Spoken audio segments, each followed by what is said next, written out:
আমাদের তো থাকার মতন জায়গা নাই। যাই আমাদের কুমিল্লাতেও যে নদী ভাঙন শুরু হয়েছে এটা অনেকেরই অজানা। দেখেন কত কষ্ট করে নদী ভাঙনের হাত থেকে রক্ষা পাওয়ার জন্য এখানে সিমেন্টের পিলার গেড়ে কত শত বস্তা দিয়ে বাড়ি তারপরে দাও অনেক কষ্ট করে এভাবেই চলতেছে।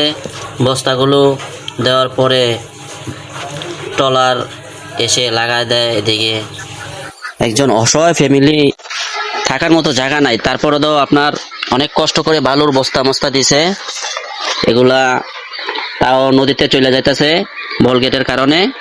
এখন সেই ফ্যামিলির একজন আপনাদের সবার কাছে কিছু বলার জন্য আগ্রহ করছে। এখন আপনারা এগুলা দেখেন এবং প্রশাসনের কাছে দৃষ্টি আকর্ষণ করছি এগুলা যাতে না আসে এবং তার মুখ থেকে শুনেন কি বলেছে।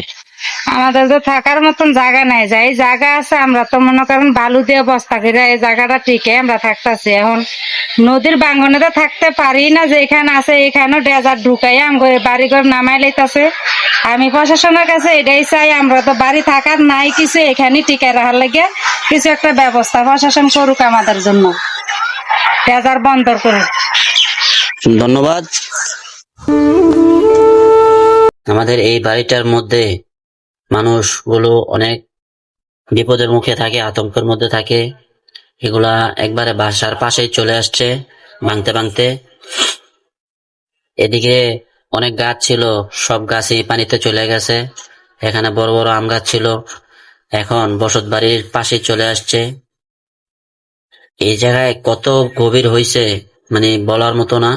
এদিকে একটা অবস্থা, এদিকের মাটি সরে গেছে যার কারণে এটা অনেক গভীর হয়ে গেছে। এদিকে বাথরুমে যাইতে মানুষ অনেক অসুবিধা বিপদের মধ্যে থাকে, আতঙ্কের মধ্যে থাকে, কখন জানি বাথরুম লইয়া পানিতে পয়সা গেট এত পরিমাণ আসলে যখন এটা চলে তখন পুরা প্রেসারটা এই আমাদের পাশেই থাকে, যার কারণে নদীগুলা ভাঙানোর মতো হচ্ছে। এখানে দেয়াল ছিল, দেয়ালও ভেঙে গেছে। আমাদের গাটলাটাও ভেঙে ফেলছে। এই গাটলাটার নতুন করানো হয়েছে, এটা 2.5 লাখ টাকার মতো খরচ হয়েছিল। এই গাটলাটাও ভেঙে ফেলছে। এটা এখন এই ফ্যামিলির একবারে বসত বাড়ির পাশে চলে আসছে, কখন জানি এই বসত বাড়ি ভেঙে নদীতে পড়ে যায়। মানে ওনারা একবারে আতঙ্কের মধ্যে অল টাইম থাকে। গাছের গোড়াটা দেখেন একটু মাটিও নাই, এদিকে অনেক গভীর হয়ে গেছে, যে কোনো সময় এই গাছ এবং বাড়ি নিয়ে পড়ে যেতে পারে। এগুলা মানে বন্ধ না হলে আমাদের গ্রামটাই অনেক অসুবিধার সম্মুখীন হবে।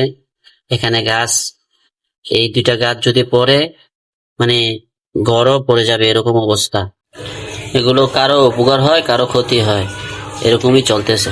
নারকেল গাছ ছিল, নারকেল গাছের শিকড়টি বাইসা রয়েছে। আম গাছ ছিল, জাম গাছের শিকড় সব নদীতে বিলীন হয়ে গেছে। এখন এই বাড়িটা যাওয়ার উপলব্ধি হচ্ছে। এখন আমাদের কাকা কিছু বলবে, আপনারা তার মুখ থেকে শুনুন। আমি মানুষ জানাই না, এটা জানাই না, আমার বাড়ি লইয়া ঘর লইয়া যে গাছ লইয়া একবার গেছে গা। এখন ইয়েগুলি তলাগুলি বন্ধ করবো, বন্ধ করে রাখবো। আমার এখানটা বেড়া দিয়ে দিব, এখানে যেমন গাছ গাছ না ভাঙবে।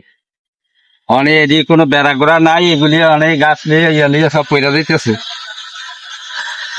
খুব সংকটের মধ্যে আছে, ঘর ঘুমাইলো ওনারা চিন্তায় থাকে যে কখন ঘর লইয়া পয়সা যায়।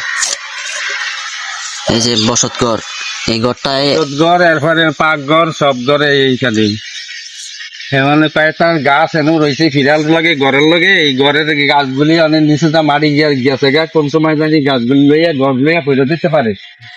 অনেক এই গাছগুলি আমার ঠিক করে রাখা যায়। এটার কোন প্রশাসনের কাছে দৃষ্টি আকর্ষণ করছি যাতে এই ফ্যামিলিটা রক্ষা পায়, সেজন্য কোনো একটা ব্যবস্থা করার জন্য, এবং এরকম বড় বড় বল গেট যাতে এই নদীতে না আসে সেই ব্যবস্থা করার জন্য। সবাইকে ধন্যবাদ সাথে থাকার জন্য।